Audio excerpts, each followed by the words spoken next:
All right, we're streaming.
The 99-Cent Show, Tony Smith doing our great theme song.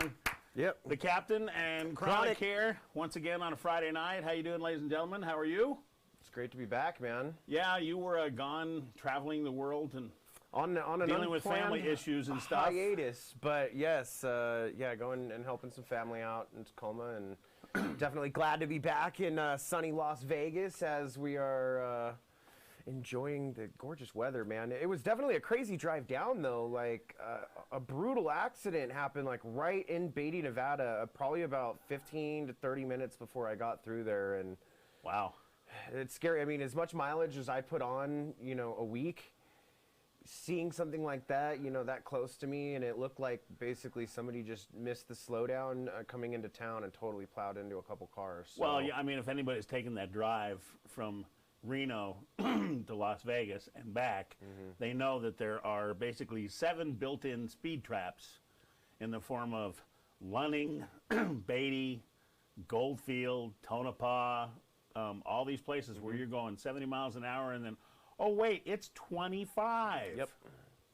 I think that's how a lot of those towns make their money. Well, but when you see a horrible accident like this is why they slow down, Well, that's true. That's very true. And, I remember as a kid, driving to Vegas. I'm dating myself now. I'm not that old, but I'm still old. The speed limit in Nevada, you know what it used to be? End speed?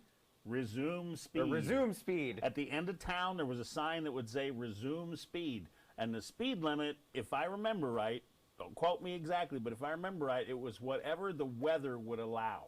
As fast as you could safely drive, essentially. Because my friend and I used to bowl semi-professionally and stuff back as a kid.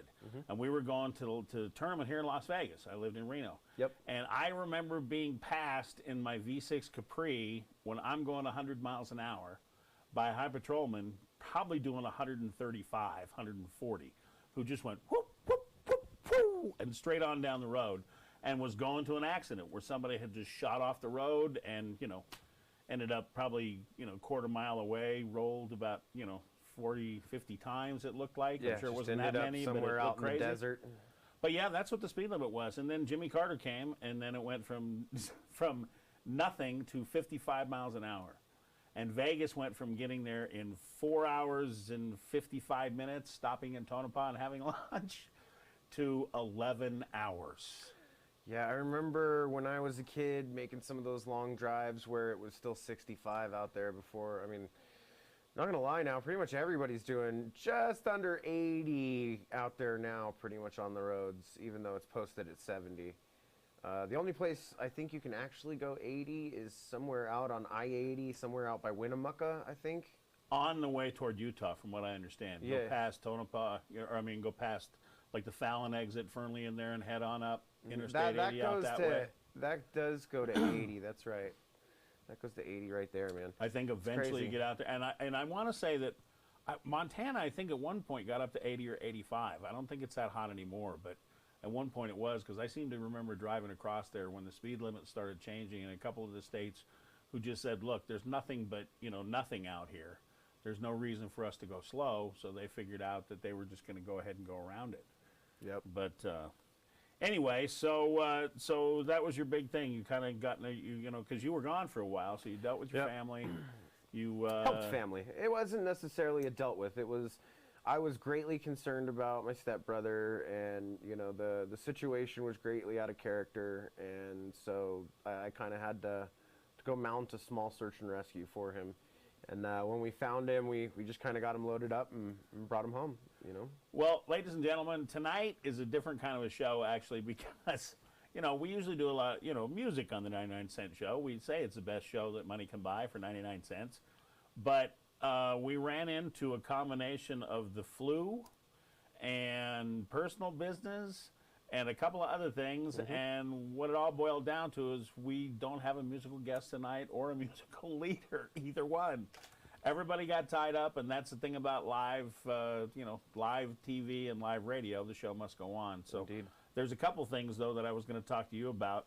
One of them is this video game online addiction that people have been talking about lately. Okay, so I am a gamer from back right around in the Atari time, and it was my older brother's was the first one that I remember playing like tanks on Atari. Right. Okay, and then I think my brother ended up getting a Commodore 64, something that was older than Atari. I hate to say this, but I had a Pong.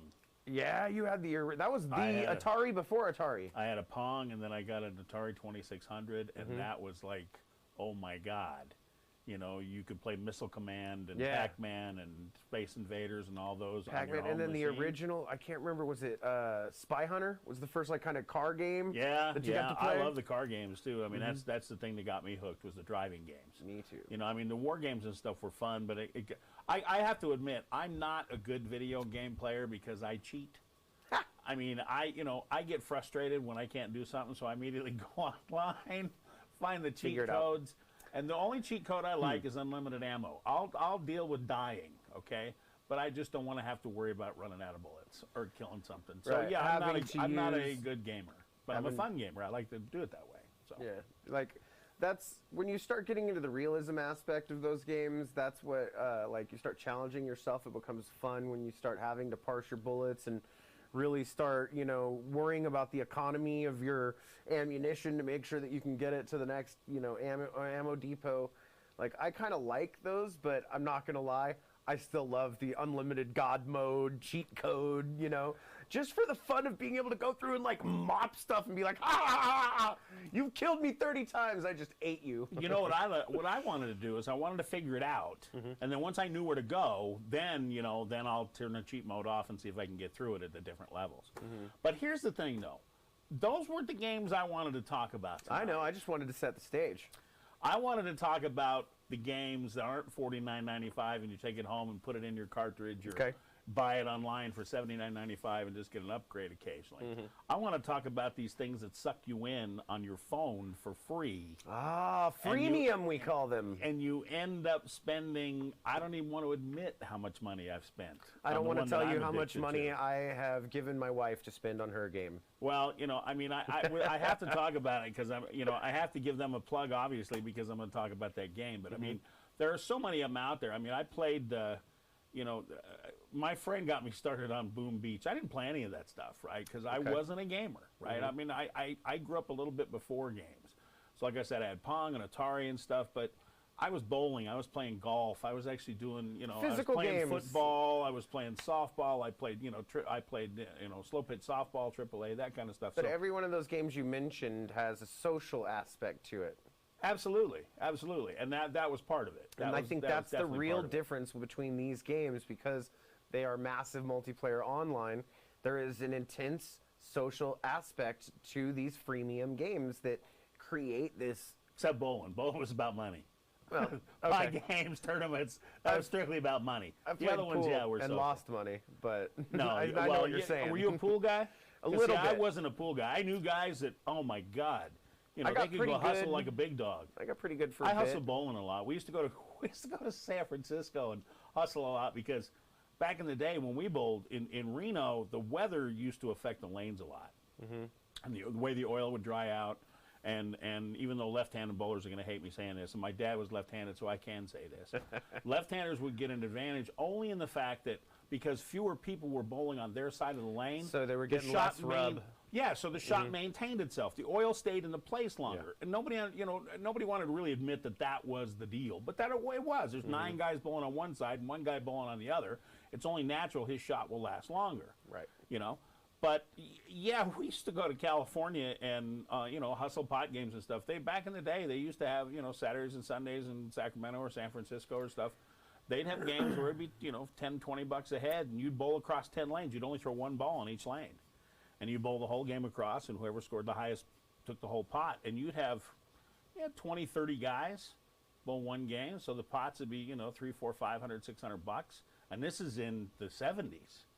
Right, so this is pretty good money back then. So everybody's just walking down the line, going. Yeah, you throw 1 ball, wait to retrieve yours, walk to the next drive your ball, lane. go to the next lane, bowl that frame there. So if you throw a strike, you just move. If you miss, you take up your spare, and then go to the next lane, and you just go down 10 lanes. So because you'd have 20-30 guys, and the guy who made the most money was the scorekeeper. Oh yeah, because he's keeping track of 10 guys bowling across 10 lanes, so everybody tipped him. So at the end of the night, no matter what anybody won or lost, that was the guy who walked out, cashing out every week. I have to know, was he like an accountant? Was he somebody that was good with working with a lot of times it would be a local guy. Sheets it would be a local guy that people would trust. We had a guy in Reno, I forget his name, this has been a long time ago. But we had one guy in Reno who was a bowler like us, who bowled with us, but who loved to keep score because he'd make money at it. Right. So we'd be up bowling at Starlight, which no longer exists up there, but that was the house that I bowled out of up there. And he would sit there and keep score, and 10 or 15 of us would bowl, and my friend Craig would be the one that would win half the time. I didn't win a lot in the ones in Reno because the lanes weren't the way I used to throw the ball back then. The lanes didn't work well for me there. But when we would go to California, that's why we all love going to California. California, because of the humidity and the lower atmosphere and stuff, just the different conditions, pressure and conditions and stuff, they would oil the lanes differently, so they would actually develop a shot. And if you found the quote-unquote shot on the lane, you'd go crazy. So, I mean, between that and the pinball machines that used to be in the bowling alleys, I used to make my money all the time. Now, that's something else that you have told me off camera about the nickel pinball machines. Yeah, there used to be these pinball machines that were like tic-tac-toe machines. If you go online, you can find them. Look up like Silver Sails or Lido, or a couple of the names of them. That you put nickels in them, and they had a screen that it was like a tic-tac-toe board, and the screen actually moved, and it had different colors in it. And so the more nickels you put in, the higher odds you got, and the more chances you got at different screens. And, you could make some decent money back then. I mean, we used to make our drinking money every weekend because we'd go out and scout out these were all mechanical machines, too. So this is like the old days where slot machines, you could hear, you knew when they would pay off because they were just mechanically in a certain area or something, where your odds were better. Well, this one stupid Silver Sails machine they used to put out, it had this thing called Two in the Blue for $600, which is $30, right? Okay. If it made a noise, if you're putting in nickels and you heard this like... this kind of grunt thing that it did, you knew that game was coming up. You just had to feed it nickels. Okay. So you just start hitting nickels, and then boom, Two in the Blue for 600 pop up. Well, we actually started, I probably shouldn't admit this on camera, but I mean, I haven't done this for years, but... It's probably past the statute of limitations. Well, all you pinball lovers, my friends and I are kind of responsible for the tilt balance apparatus on the top of most pinball machines you see nowadays. Yeah. Because when we were playing the nickel pinballs, we knew all the yellow and red lines were on the left side, but the Two in the Blue was on the right. Well, you can put if you put an ashtray under the leg in the back, you could kind of increase your odds a little bit about where the balls were going to roll. You were curving the ball. So I guess somebody left an ashtray by accident one time because we had done that for years. And then all of a sudden came into Town and Country Bowl, I think it was, where we found the very first one. And we looked up, and sure enough, here's this silver box on top of the pinball machine with 2 wires sticking out on either side. And a ball in the middle. Well, we knew what was inside it. We couldn't see it, but we thought, oh crap, they figured this out. So sure enough, we tried it. We put an ashtray on the leg, and all of a sudden you heard this little rolling thing, and a ding, and tilt light came up, shut the machine off. So, I mean, they figured it out. But, I mean, we won a lot of money without those stupid things. That one silver sales I told you about, it popped up 2 in the blue like 4 times in a row, and you couldn't run the meter up past $18.99. So they would call, it was either one of the novelty companies, I forget which name, but they would have to come out and pay you off. Right. Well, if they paid you off, as a courtesy, you'd leave a couple hundred nickels on the meter and punch them out, right, to give them a chance to get their money back. Well, one night, me and my friend Craig, we hit this thing like 4 times in 2 hours. So they had to pay us off 4 times. Now, you got to think about that. $150 out of one of those stupid little nickel machines in the 1970s was some decent money. Yeah, that's a lot of money. We walked in the day, that was on a Friday. We went over Saturday just to see what was going on. They put in a different silver sales. It looked just like the one that was there Friday, but it was a different machine. So we got a roll of nickels and put it in it. Man, we put $2 of nickels in, the meters didn't even move. Went, wow, they're pissed at us. They totally came in and gave you a machine with different odds on it. They recalibrated the odds. But nothing of anything we're talking about compares to these stupid play for free phone games. You can't say for free, though, because you're spending money on it. Oh, my God, dude. I'm only saying free because, because I'm trying to convince myself that it's well worth it. You can download it for free, but in order to truly play on any kind of competitive level, you've got to be feeding sometimes upwards of $100 or more a month into these games. My poor friend here. You don't even understand the half of it. Well, no, I know people with severe is what addictions. people spend in a day. I know some people with severe addictions are doing that. This isn't either. This is not even an addiction.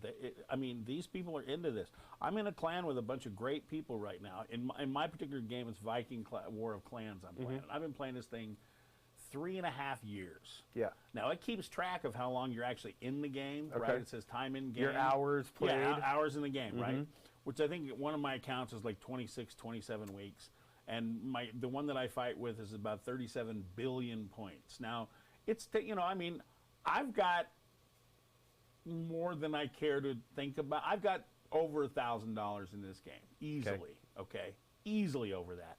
But over 3 years. Yeah, but I mean, basically, I figured out how to do this thing called super packs in the game where, if you're listening, ladies and gentlemen, you don't know this, you're going to find out a few things about this game tonight. One of them is this super pack thing. If you wait exactly 60 days from the last time you bought something, these packs that they say are $99 and $199 will now drop to $9 or $19.99 or sometimes $4.99.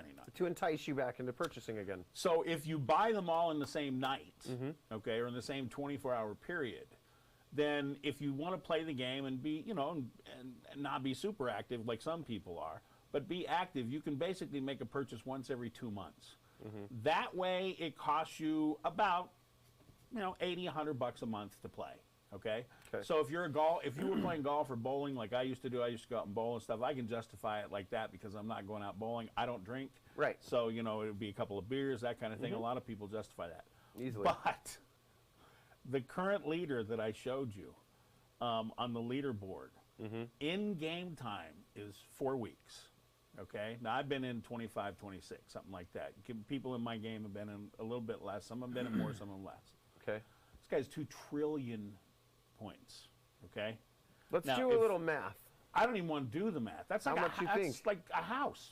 You think he spent over $100,000 on this game? Well, not 100,000, but it's either got to be a developer, which somebody in the game or something like that. And if it isn't, it's somebody who either figured out that they didn't need $5,000 or $10,000 because it's got to be somewhere in that level. I doubt if it could be any less. I mean, you could sit and do the math. I mean, if they bought, if they had 100 friggin' accounts and I guess bought super packs with all of those and turned around and fed one account, then I guess theoretically you could do it. But there's certain things you still have to buy. You can't trade, right? Like boosts. The one thing you can't do is boosts, and you can't do gold. So there's things you can't do. And I look at that and I think, man, I can understand why a lot of my friends play and have multiple accounts because of the friendships they develop. That's the one thing that is amazing. I've met some great people from I agree. all over the world. This current clan I'm in, there's a lot of people from Europe. You know, I've had Russians in my clans, although the Russians tend to, fight with themselves, and we tend to fight with them. But I've had Russians in my clan. I've had people from Pakistan, people from. We had one guy in the clan for a while who was actually an Egyptian security guard. Okay. In the security police, and talked a lot about it. So you meet a lot of different people in this thing. But my God, man, the money that they make. There's 700 and I don't know, 50 or 60 servers right now. Yeah. And they usually have 40 to 45,000 towns in a server. Oh, okay. So if you figure if just 5% of those people actually kept playing and invested and do the math, I mean, it's like tens of millions of dollars that these guys are making on these things. And it's no wonder. I mean, and this is what's crazy about the whole thing. One of the reasons I get to this is that it's amazing to me that they still want to sell your information after all of this. When you develop a game like this and you say it's free, it's free, it's free, and then you ask people to invest, and people do invest, and they love to fight. I mean, God, I'm in like I said, I'm involved with a bunch of guys who, I'd hate to meet them on the real battlefield because there's no way in hell I'd survive. They're bloodthirsty. They love it. And I mean, I do too. I enjoy the heck out of that thing. It really does. It's a lot of fun. But I know you used to do it. You don't do it anymore, right? No, I had a lot of friends that got into the World of Warcraft craze when that happened. So I never allowed myself to get hyper addictive to anything, which is the exact reason why I don't play these games, because I know my level of addiction, and I know that I would be always on my phone. You know what I mean? It would be really hard for me to put it down. Yeah, I actually this stupid iPad. Thank God it runs the lights, because the only other thing it ever does is the game that I play on. I mean, I got it for that. I mean, I must admit I did. Now, for me, it was a lot of it. Like I said, it was meeting the people and talking to them from different parts of the country. I got a couple of really good friends out of it. It was good motivation to get my game going. Finish mine, even though mine's not a video game. Mine's an actual board game. Well, there's just been an intense resurgence. I mean, almost a craze even of board gaming nights. I can't tell you how many of my friends in my 35 plus age group, they get together and they go play board games or Dungeon and Dragon-esque RPGs. My son plays Dungeons and Dragons right now, and the thing that I've developed, the Cycles of War, that is going through beta testing. It's a straight up board game with trading cards and there's different levels of dice, there's different levels of combat. I mean, that was the whole idea behind it too. Was the fact that it's more interactive for more people. Yeah. I mean, it's designed so you can play eight or more people, 4, 6, or 18 people on a team. And those are the most fun kind of games, when you can get the whole family involved. Yeah, I'm anxious to hear what the beta testing goes, with the current people that we have it out with right now. Well, I want to say hey real quick to our couple of new viewers. We are currently up to 4 live viewers at this moment. We've been at 2 for a while, so whoever you two are that just viewed in, hi, thanks for tuning in. Thanks for tuning in. Our musicians are sick, MIA, and trying to get here as soon as they can. So this is kind of a conversation show tonight, and yeah, it's going to happen from time to time, hopefully. Well, I kind of also want to talk about the fact that the last few shows that we did, due to my technology, has caused us to have to do reshoots. You didn't find that computer, did you? I need to eat some crow. And I got to apologize that my PC was highly underpowered, and Sir Macintoshius Appleus over here was definitely giving me a ton of grief. I cannot tell you how much. Ladies and gentlemen, if you want to know how a computer works, get a PC. If you want to get work done, get a Mac. Okay. Anyway, we didn't solve this with a Mac. Give Exactly. Epiphan, or I think I'm pronouncing their name right. Give them credit. Okay. That Webmaster 2 for $300 to be able to plug in and just go and put your show up and running. I mean, that's great. And that's also, ladies and gentlemen, why you don't see some of the other shows we've already shot. Correct. We had audio issues. And we have such great musicians. I mean, this is going to turn into a show that you're going to want to tune into every week for no other reason to see the great music. And that's why we're going to redo all those shows. We're bringing back all those guests. I mean, the one we did with Joseph that you weren't here was phenomenal. Yep. He sounded great. He was killer. That one's up there for you to watch.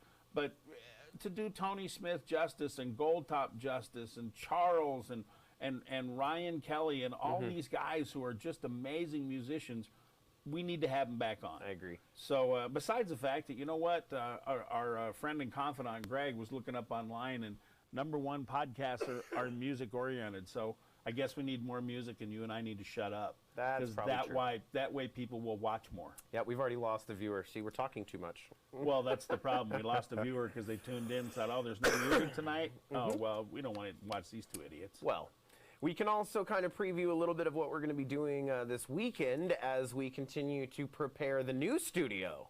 Can we talk a little bit about it, or do you want to just allude to it? Let's talk about the smoke show. That's exactly what I'm talking about. Let's talk about the smoke show. So the Captain, we've been filming here at the Stump, and it is the most amazing space that we were able to actually like put together all of his amazing equipment, what little DJ and audio equipment I have to put this thing together. And now we're expanding into the cannabis market. As you can see, I am wearing my Connoisseur shirt right now. So we're gonna bring back my original web show that was called The Connoisseur, and we're going to be out here in Las Vegas smoking out with our friends, essentially. So we're going to be at the Captain Shack, and we're going to be able to have people over and discuss cannabis. But even better than that, we're going to have judges each week actually sampling some cannabis, and then we're going to be having pretty much the, how do we want to say this, the unadulterated I don't know. review? I'm thinking it's kind of like, man, I can smoke that instead of, man, I can cook that.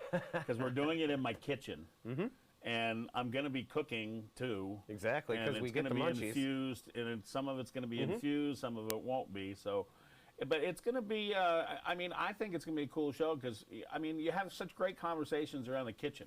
I agree. You know, with people sitting around the kitchen while somebody's cooking and making food, and you start talking about different stuff, and it's going to be kind of an eavesdrop show, you know. I mean, but, you know, this knucklehead, I mean, you got to understand, ladies and gentlemen, I come from a world where in Nevada, a seed was a felony, and you could go to jail for 10 years. I was going to school when I'm in those like days 18, still. 19, 20.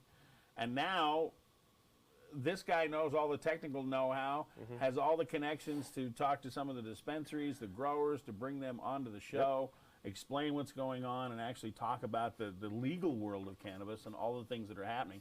I mean, to me, it's just an amazing road. I'm interested to find out a lot about it because, I mean, I come from the world of just, hey, man, fire one up, let's watch the show. Hey, let's fire one up and do the show. You know, that kind of thing. As opposed to, really, now, what's a terpene? I mean, you know, what's this? Why does it do that? Oh, this is why I used to, oh, wow, okay, cool. So one thing I kind of want to say is that there's definitely a different social aspect to cannabis now. We worked in radio, obviously. Yeah, you're not worried about going to jail. In different decades. But we were constantly around people that were smoking but super on the down low. Oh, yeah. Like business suited, you know, high-end six-figure, you know, business owners that would literally, you know, could see the smoke in your eyes and be like, oh, you smoke? And they'd bring you aside, and there was just this like bond of camaraderie that came along with being potheads or being the smokers that had their shit together. You know what I mean? And I think now that like you don't have to know the guy that has the good shit, otherwise you got to deal with the bad shit. You just got to know the dispensary that has the good shit. Exactly. Like there's a different social aspect to it. But I've liked more than anything seeing those people that I used to smoke with that were like, dude, don't tell anybody, are now like, cannabis has helped me for the last 15 years deal with the bullshit of the world. And it's so nice to see them like literally stand up and be able to come out and talk about it. And all these people are like, oh my God, you've been smoking for 15 years? Yeah, and I've been making, you know, a CEO's salary doing it. Well, on one of the earlier shows you talked about that we're going to replace, you talked about the fact that you were a bud tender. You know, what the hell was a bud tender? I mean, I'm assuming, like you said, it was a bartender. That's what I assumed. Essentially, but there's, okay, so there's bartenders and there's like craft bartenders. You know what I mean? The bartender that really knows the difference between the palate of this liquor and how it pairs with certain juices and garnishes. And most people are going to be like, oh God, that's those millennial hipster effing bars. And you're probably not wrong. You're not wrong. But that level of knowledge and care and craft into the product is what I see like probably 7 times out of 10 with bud tenders. You're still going to have the guy that's like, hey, this is some good weed, man. You should just smoke it, bro. It's awesome. But I just came in from out back, dude. This is the one I just smoked. It's killer. exactly. You're going to see that on occasion. I'm not going to lie. When I was up in Tacoma, I went and purchased some of their local weed because I follow the law and I don't go across state lines with cannabis. I smoke my cannabis in the state that I purchase it because that's what you got to do legally, all right? Anyway, so while I was there, I happened to see that there was a brand of cannabis that had my name on it. And now I'm not just saying that in the figurative sense. I mean, legitimately, there is a brand in Washington called Kronik, Kronik, spelled the exact same way I have spelled it since 2000. And it drives me nuts that I used to have a trademark on it and it expired in 2003. That is too funny. Yep. Well, the thing that blows me away is, like Tony, our one of our guys, he has knee problems. Mm-hmm. So for him, it was edibles that helped him out before he got his knee surgery. You know, he tried edibles. And he's a guy who comes from, I don't smoke. I did when I was a kid. I don't smoke anymore. Well, he's got a beautiful voice. He shouldn't smoke. Yeah, exactly. But for me, like I said, it goes from just, I just, hey, man, I roll up a joint, or people talk about squeezing some resin out and making some butter occasionally. Mm-hmm. But, to us, that's a waste of good bud, man. I'd rather just roll it up and smoke it. Yep. But nowadays, between cartridges, vapor cartridges, much like cigarette cartridges, only they're all and they're in such a different range, and quote unquote sativa or indica, even though it was explained to me by a chemist that basically once it comes out of the plant it came out of, we can't really call it anything. Okay, so there are actually 2 different ways, and yes, the first way, the most of the cartridges, is a distillate. And just like with a liquor, when you distill something, you are using its evaporative temperature to turn it into a vapor and then recondense it in its purest form. That's what distillation is. So when you're creating a distillate of THC, you're, 1, decarboxylating it, which means you're burning off the carbon dioxide atom, which burns off at a somewhat low temperature. And that turns it from THCA into actual THC, which is what binds with your brain and actually gets you high. Which is the reason why you can't just go eat pot you can't off the just plant. eat a plant. You actually have to smoke it, because otherwise it doesn't give you the same The flame high. is doing the same thing of decarboxylation. It's the heat, essentially, that's taking off that acidic carbon dioxide atom. So once you do that, then you get it up to right around that 415 to 416 degree temperature range, and it vaporizes. Fahrenheit you're talking about. Correct, and it vaporizes the THC. And then just like on a still, it goes up through some coiled pipes, glass pipes, and then back down into a chiller, and it recondenses back down into a large bowl. And in there, you have essentially pure THC. Now, that is what most people have been doing for the last 10 years, and that's why a lot of times you get really immune to the cartridges quickly. And it cranks your tolerance up really high, really fast. So what they're doing now is what's called live extracts. Now, that means you're not curing the plant first, which is what we do before we smoke it. You can't cut the plant down and throw it in a pipe and smoke it. It's still alive. It's still got all of its juices in it. So what we're doing is we're technically cutting it down and throwing it in a freezer in order to harden all those juices, and then we're immediately extracting them at sub-zero temperatures. By what, a use of a press? No, we're using hyper or subcritical CO2. Sometimes people are using propane, intane, butane. They're all solvents, but they're of a medical or at least food grade solvents, which means there's not going to be any impurities or anything like that. Yeah, because when you're talking about butane and stuff like that, nobody would think of that. It's not the butane that you have in your lighter. That stuff is really impure. It's not. You wouldn't want to try to run an extract through the cans of butane that you can get. And people that know about cannabis, everybody has heard the stories about people blowing themselves up trying to make extracts. And it's for that exact reason. They're basically just using a household device to be able to run that type of butane through their cannabis products. It's not safe to do indoors. It's not safe to do on your own at all, period. and people are constantly blowing themselves up, doing structural damage to their house, apartment, or wherever they're living, and have severely injured family members. So Wow. leave it to the professionals. But when you're doing the live resin extracts, you're able to really capture the essence of the plant just like it is in the strain. When you're going to spend the money to go through a live extract process, you're going to keep it what's called single source. So you're not going to have like distillate where you can take crap trimmings from 15 different harvests, throw it all into one batch, because all you're doing is extracting THC. You're not really even caring about any of the terpene content. When you're doing live resin, you care about the terpene content. And the difference between a live resin is night and day. Like you is taste live resin done, the plant. Do they do individual plants with live resin, or Well, not? at least individual strains. Individual strains and harvests. So they'll harvest a whole crop. Correct. And use those together, but Correct. but that's all counts as that. Correct. Exactly. Okay. So it's from the same genetics, the same soil sample. It's all from the same, harvest cycle. So they got the same light. They got all these plants should be viably similar since they're going to be clones anyways. Now, does it make a difference when they grow hydroponically indoors and grow them to a certain height and a certain concentration level versus still growing them in the ground and growing them outdoors and letting the nature take its course? There's two trains of thought on that as well.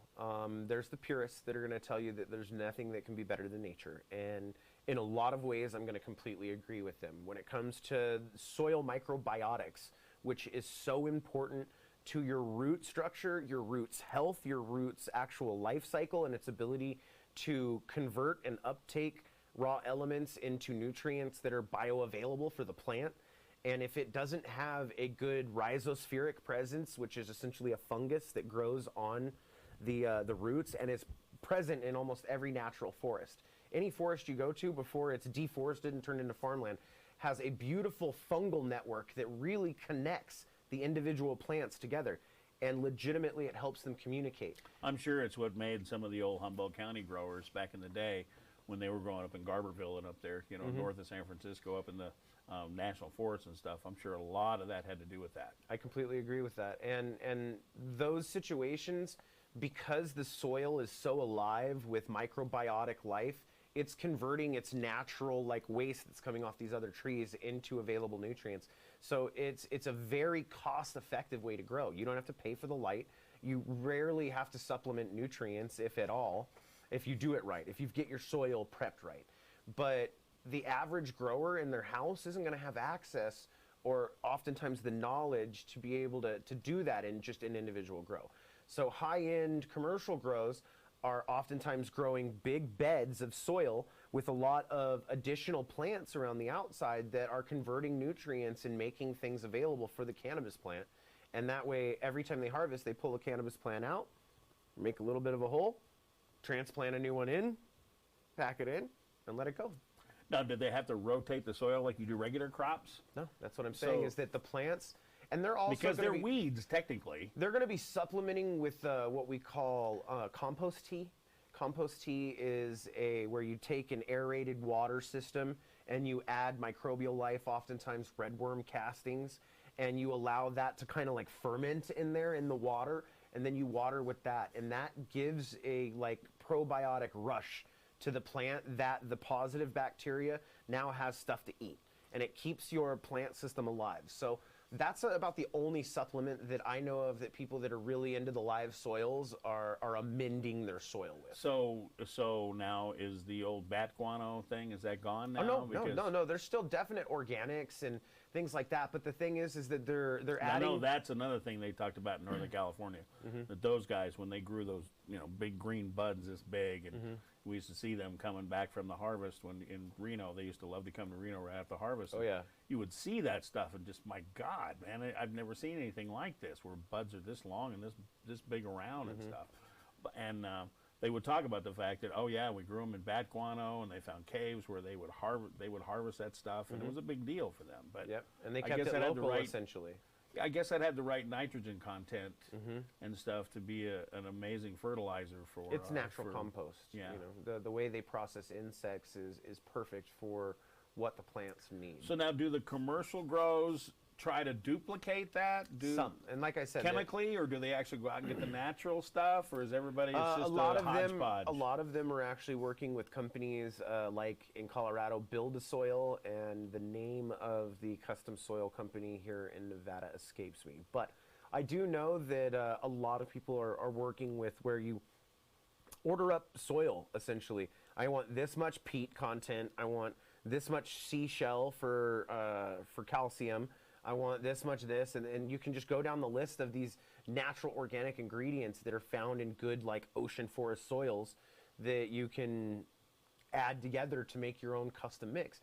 And when you do this, you pay a lot more for your soil, but you're guaranteed that the soil, when it's brought out to you, it's still going to be alive. That's another thing, is that your soil, you want your soil to be alive. That microbiotic system I was talking about. And when you buy almost anything you buy in a bag, during transit, it's gotten so hot, it's cooked any of the microbiotic life, or the majority of it, to the point where you're not getting the maximum benefits. So that's where working, if you're going to grow on any kind of level, even if you're growing small, finding out like your local company that you can build your soils with is going to be like huge in money savings. Building your soil. Unless you want to go the second kind of train of thought that now I'll get into, then that's the hydroponic train of thought, which is the indoor. And this is a requirement in Las Vegas. You can't not grow indoor, or at least greenhouse out here. There's no climate to grow outdoor, like legitimate outdoor cannabis in Nevada. It's too dry, it's too hot. The growing season, like where the climate would be correct, would be so short, you would have to essentially vegetate the plant inside anyways, and then just yank it out in the sun into a light deprivation shed to... which is where you're cutting the sunlight off at intervals to make it force into flower. So at that point, you're just better off leaving it under artificial light.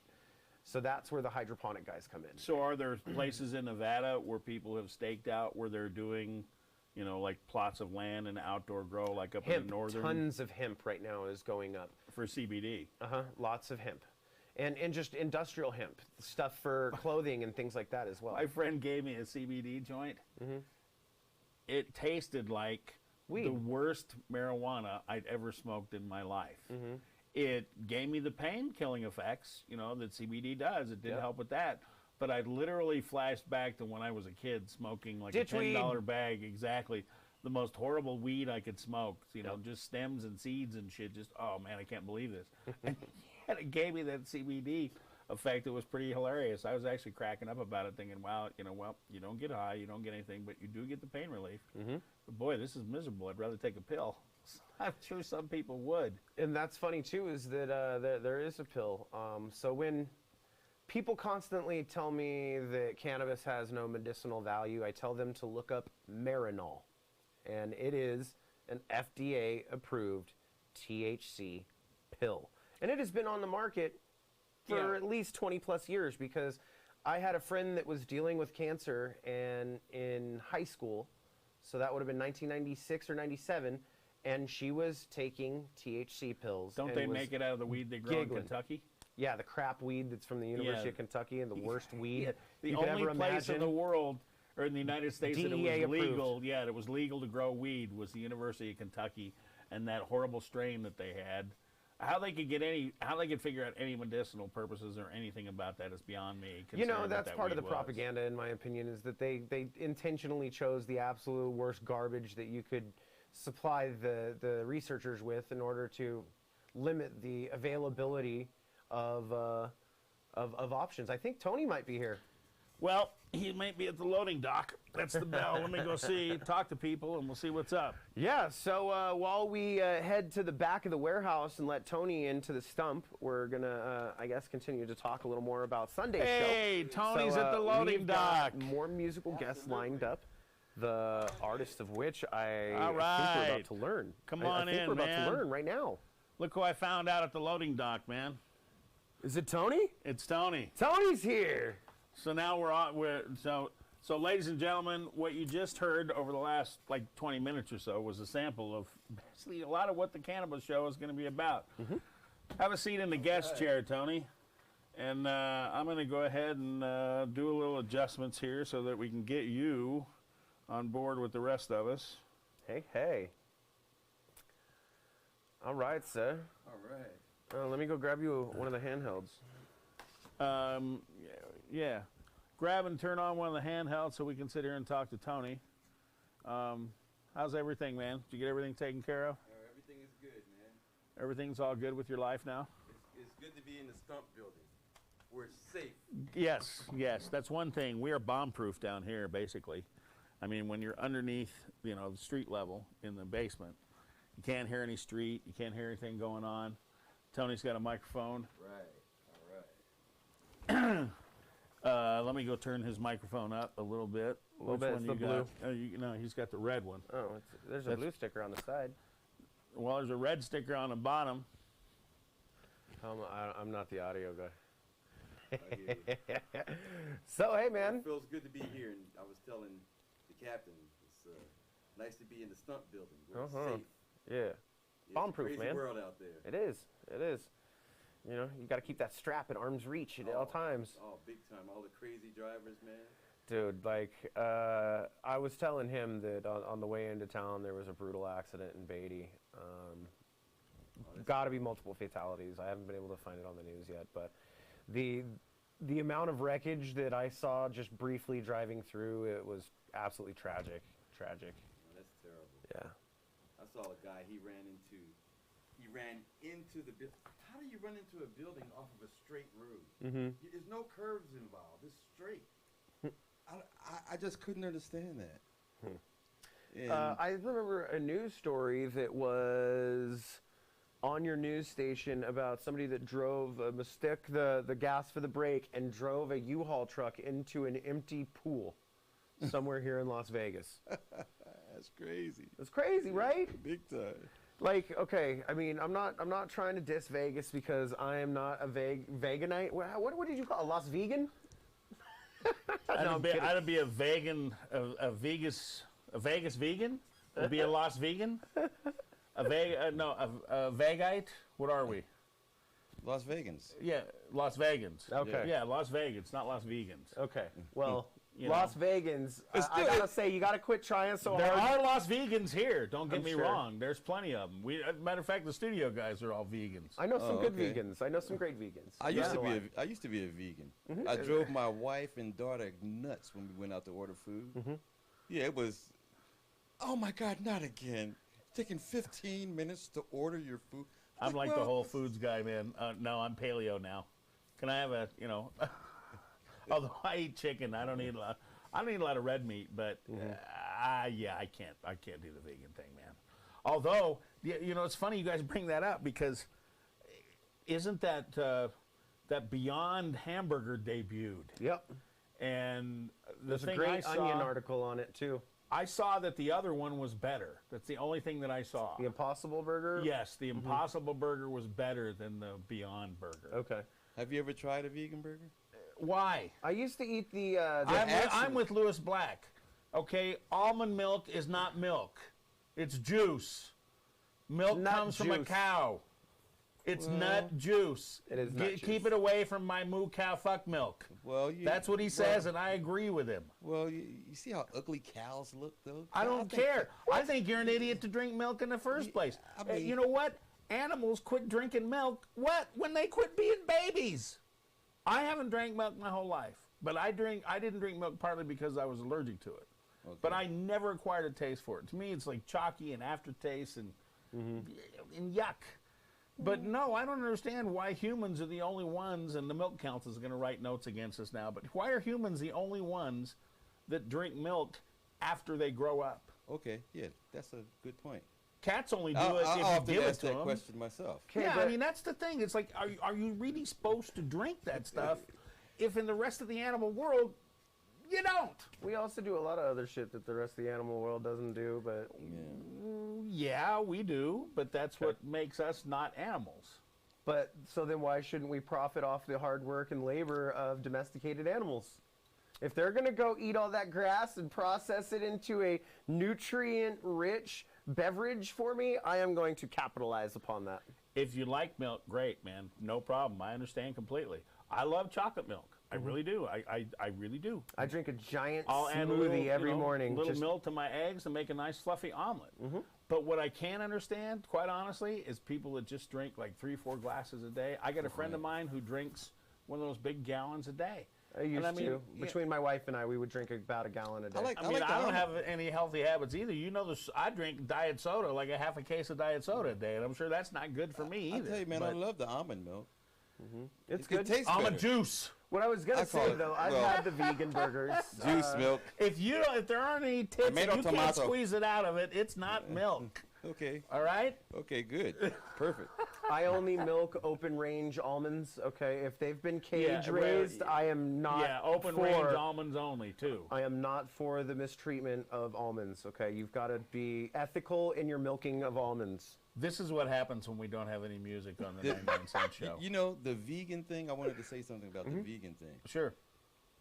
Great desserts. Oh, Oh, amazing. yeah, can- dude. dude, Don't get you me can wrong. get- There's some cool stuff. The entire palate is delicious to me. It's just, traditionalists want to say, if I want to have that, I want to have that. I don't want to have something that tastes like that. I would say Right. this. Much like growing up, there's certain things that you hate and then you grow up and you like.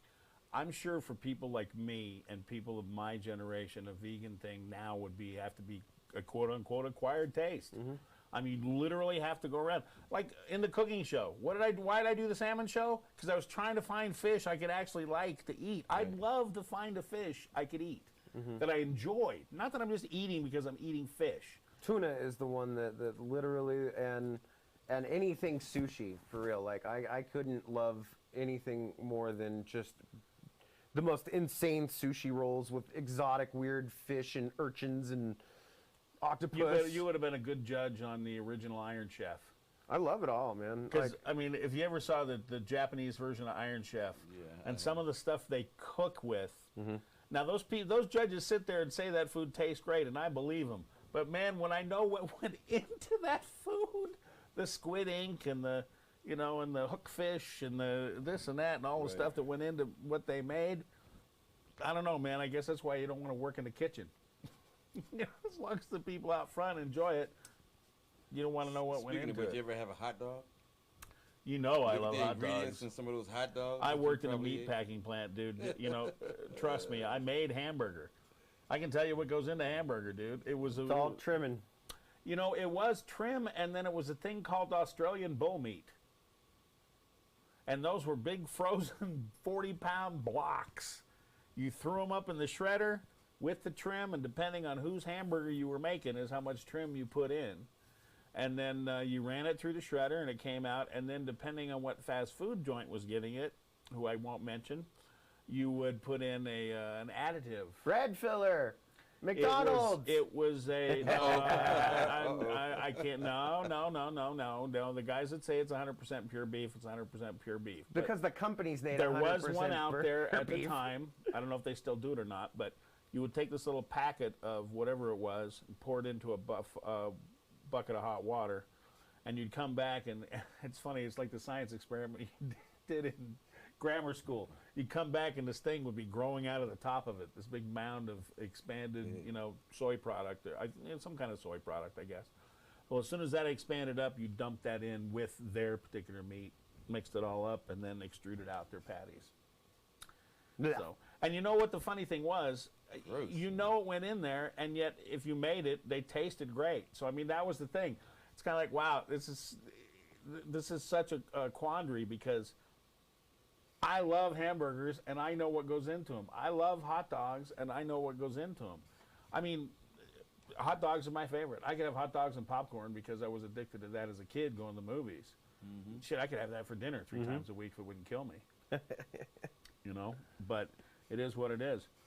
And here we are talking about hot dogs and popcorn. Like I told you, if we have no musical guests, we diverse into all kinds of weird crap. Although all your fault, Tony. we did do a half It's all hour. my fault. It's my responsibility, ladies and gentlemen. we It's love all right, you, bro. man. No, we told everybody you had stuff that you had to do. you and had to handle couldn't some get here in business. time. Gold Top was sick. Yeah. I mean, we told him about the fact that we're going to redo everybody's shows because Nice. of Kronik's computer, which he fessed up to. Yep. He was very honest about it. I Said ate it was crow. his. Okay. He ate crow and told everybody why the first 3 or 4 shows, kind of ended up the way they did.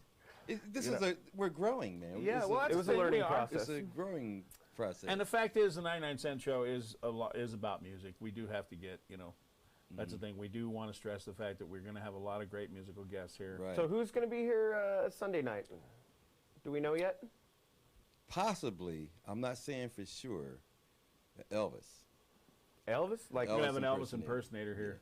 He won't be able to It's perform because very we don't have possible. License to a his music. license to his music, but he'll be able to talk about what it's like to be an Elvis impersonator here in town. Right. Excellent. Tony's going to perform because we haven't done his show, so you're going to We haven't. redo your stuff again, Yep. so Right. people get to see what Tony's like. And then in the coming, next few shows, Ryan's coming back. Okay. We're going to talk about what it's like to, try to sell stuff on the web and market because he's got his catalog going. We have. got- He's gonna I'm be- sorry. No, go ahead. Oh, man, we have talk. Bobby Wilson, Jackie Wilson's son. He's Oh, gonna be really? here. Is he going to come on? He's going to come on. He's definitely going to come on, but when? Okay. We have to. We'll have to.